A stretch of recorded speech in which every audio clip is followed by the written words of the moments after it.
Son, can you still hear me? Yes, Father, I can still hear you. Excellent. Remember to be on your bestest of behaviors, and also don't let the king fool you with any of his double talk. I know because I invented that trick. Yes, Father, I understand. Also, be sure to send me any secrets you may find from him. Yes? Of course, Father. I'll do as you ask. That's a good lad. Now, remember to be on your bestest behavior. You said that already. Did I? Well, I just wanted to bear repeating it to make sure you're paying attention. Good on you, you're doing just that. I'm so proud of you. Now, I am going to be listening in using my magic. Understand? Yes, Father, we've been over this plenty of times. All right, excellent. Don't bother as if I'm in your ear, okay? Just act natural. The king will see you now, Sudryal. Thank you. Your Highness. Oh, God, that's so formal. Oh, he's talking. Shush, shush, shush, shush, shush, shush. Yes, my travel was fine. Despite the front lines being so close to home, things have been reasonably quaint at home, yes. My father speaks highly of you. I have not said a single damn good thing about that man, you know it. Oh, I need to be quiet. Sorry, I keep forgetting I'm in your ear. Distracted, I'm afraid I am. As you can imagine, the war is creating some difficulties for your land and mine.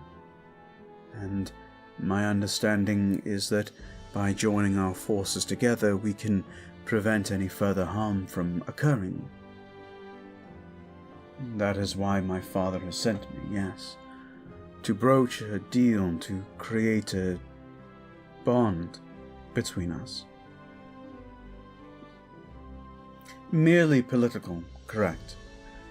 But still, something that would be beneficial for both our kingdoms. I understand that my father's reputation has somewhat preceded him. What is that supposed to mean? What have I done? My father is well known for his drinking, yes, but as well his shrewd way of doing business. I do not mean to offend or threaten here, but my father believes it would be in your best interest if we worked together on these things, on creating a bond, on, yes, a marriage. My understanding is that you have recently been beguiled, say bewitched. Bewitched by a human. Very good. Very good. Makes it seem like the humans doing magic. Right, of course. I do not believe that someone has placed any magic on you. However, my father believes that that might be the case, and he believes that this puts you in political danger, that someone may try to swoop in and steal the crown from underneath you. A silly notion, yes, I agree. Still, my father is not the most reasonable of people. What are you saying now? For the good of our people, the elves, I mean, it would make sense for us to make friends, to make companions of the humans that have lived here for generations. My understanding is that when I was a man, when I first became a man, your grandfather was in control, the ruler. It's been quite some time. You know, you've actually done a lot of good. You and your forefathers have been surprisingly gracious for humans. All of the stories we've ever heard is that you're, I hate to use the word savage, but cruel, uncaring. And for years, generations, we've kept up this myth that humans could not be better than that. And you have proven time and again, you and your family, that you are better than us. That you are better than we give you credit for. Oh, I see what you're doing. This is a nice gambit. I like where you're going with this. However, even with all the good that you've done, the problem with human lives is that they're so brief. Will your changes actually affect everything? Or will everything you have done be undone by someone else? What happens when you fall? What happens when you die? This kingdom that you've created, this land, this treaty, everything that you've done will fall apart. You know I'm right. That hesitancy tells me that you understand that what I'm saying is true. My father may be many things, a fool, a drunkard, and... Hey, I'm still listening, you understand? And... irresponsible. I suppose that's fair. However, you must also understand that he has lived long. He has lost his wife, my mother, and it's driven him to the brink of madness. Now he spends all of his days just hedonistically enjoying every pleasure. But I understand that none of it will change. What's been done, it won't bring her back. It's something to be said that he loved her so much, but he feels almost as though he's trying to forget her. And he doesn't understand why that hurts.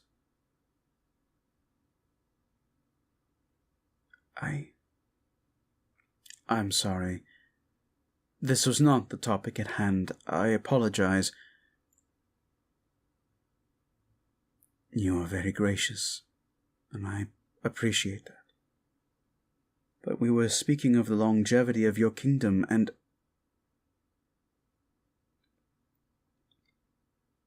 who would rule after he passes? My father? I don't rightly know. It might be me, it might be one of my many brothers, I'm not sure. We certainly wouldn't fight for the land, nor for the title. That crown is heavy. None of us want it. We want to live and be our own people, be our own men, but we are duty-bound. We are trapped in all of this, never to truly be free, having to serve the people, having to act as selflessly as possible. But my father has proven that you can act selfishly, and as long as there's enough people who support you, it won't matter, I suppose. It has been interesting seeing his rise to power, and how even after all the things that he's done, after all the flaws and mistakes, he still has so much power over the other elves. The Wood Elves, we don't need a monarchy. My father would hate to hear that, but we don't need one. We self-govern mostly. We don't need a occupying force to help us do what's right. Most of us just do it. And those who break any laws or who become criminal, they're tried fairly. The only ones who are exiled or banished or killed are those who would break the most sacred laws and harm the most innocent of people. Though those punishments have been lacking as well recently. My father has been lenient, let us say, letting these people do what they wish, when they wish, how they wish. I don't know why. He used to be so observant, he used to be very respectful, respectable, responsible. But now, he's just become a reprobate. What are you on about, boy? Exactly. If I were to have support, to dethrone him, I mean, to have the other elves gather in support that he is unfit to serve, it would be better if we had more allies. Oh. You're playing the dragoon to betray me so that he'll believe you and trust you more. That's a good way of getting secrets. Very good. Yes. You and I may not become lovers. We may not even see eye to eye. But having your extra support would not only legitimize my kingdom, my crowning, but it would keep our people from being at war with yours. There are some elves who have been led to believe that despite how good you've treated us and all of those around you, that your predecessors were merely lying, and that in the future, after you, the good kings, quote-unquote, have gone, our people will be left to be slaughtered, pushed from our homes into new, darker places. I believe that's what my father is trying to accomplish, trying to prevent. But perhaps I'm giving him too much credit, if I'm being honest. I don't know that he thinks that far ahead. He stays drunk so often that it's hard to tell.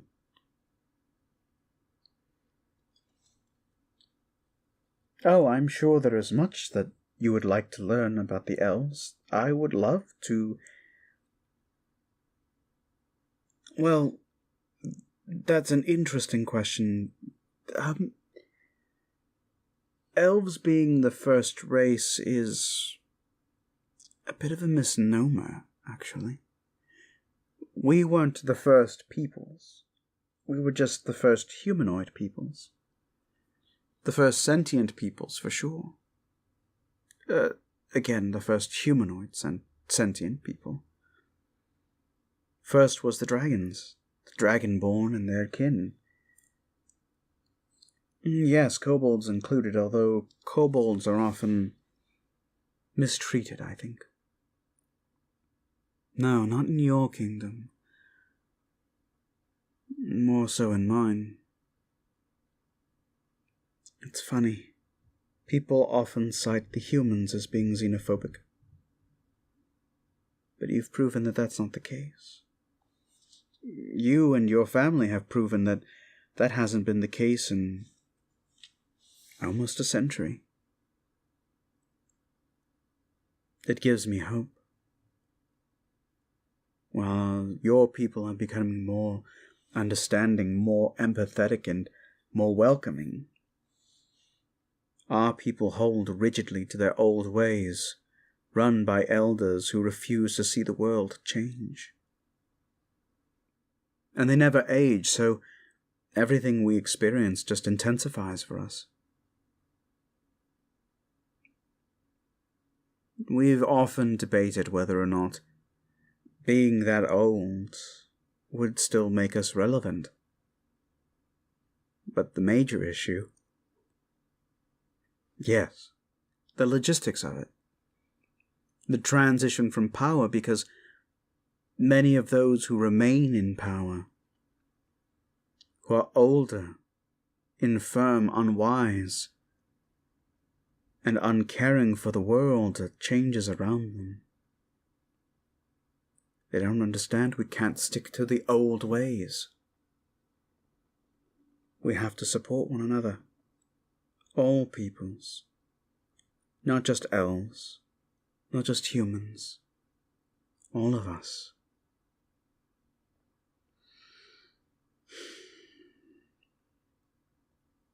That is the problem with the elves. We live, as far as we know, forever. And so, at a certain point, we stagnate and refuse to change, until the world reminds us that we need to. In many ways, the war, your war, the one with the supposed lich, it's almost inevitable. Because that war is coming to our footsteps.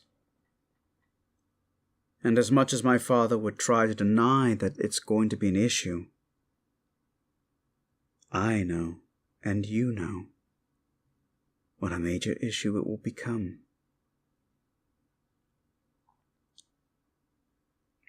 Our kingdom is just at the border of yours. We're neighbors. What affects you will affect us eventually, even if it isn't right now. My father doesn't see that.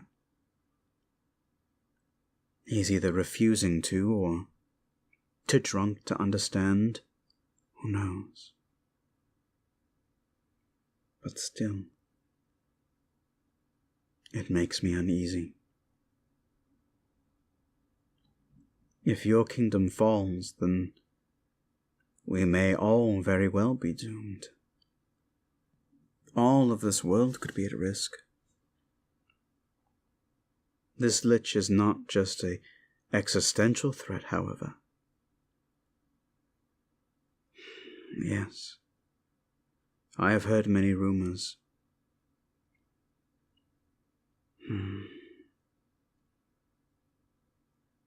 I may not be able to do very much, but I can offer that your borders would be protected by our men, should we wed.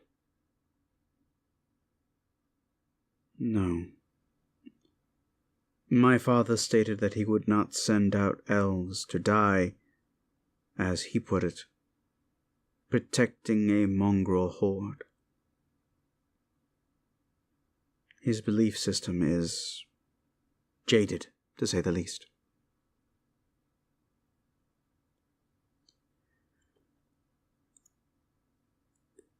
Of course, I will do what I can. I don't know. My father did not give me a lot of preparation for meeting you. He expects me to know and say and do everything correctly. But this is a brand new kingdom, and I've rarely explored outside of my home. But I get a sense from you.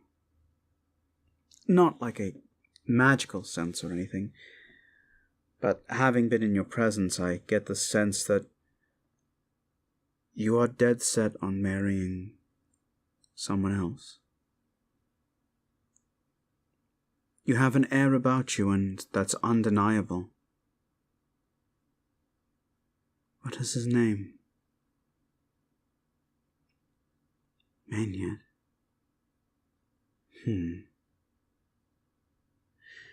I could potentially help with getting us... Well, what I mean to say is I can go and protect your man, and help him fight in this cause against the Lich, maybe explore more. Maybe I can do more that he's capable of, as just a human. I have access to magics, maybe he doesn't. He does not do magic. then how are you expected to find anything?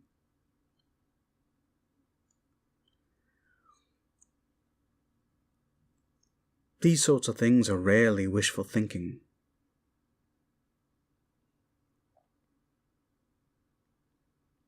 Then I will say this.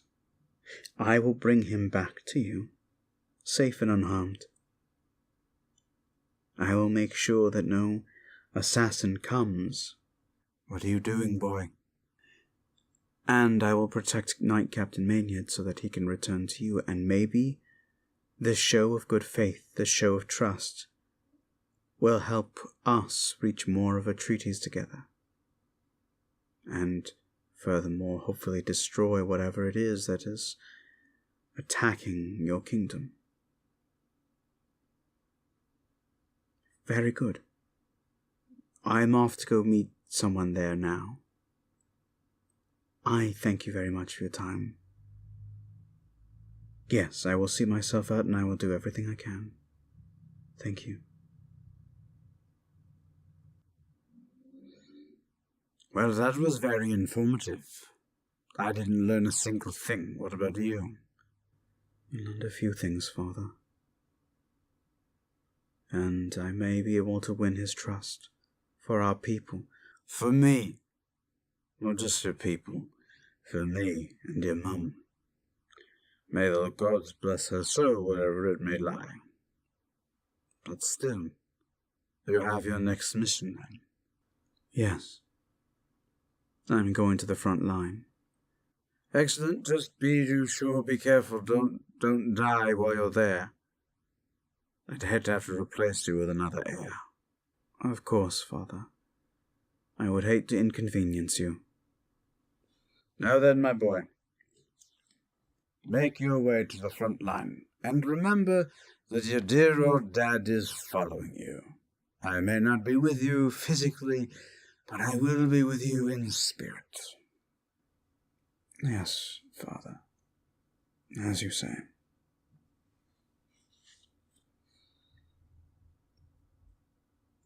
Hello, everyone. It's me, Mazaris, the Right Hand of Doom, etc. Thank you all so much for listening and supporting this audio and supporting this series. Wedding Night is one of my favorite series so far, but I love all of the series that I'm running right now. As you may or may not know at the recording of this video, it is currently winter, and the weather is not so great. It's really chilly, it's really cold. So, yeah, my voice may sound a little bit different at times when I'm doing Sudryal, and that's literally because of the cold weather. In the meantime, though, I do hope you enjoyed this audio.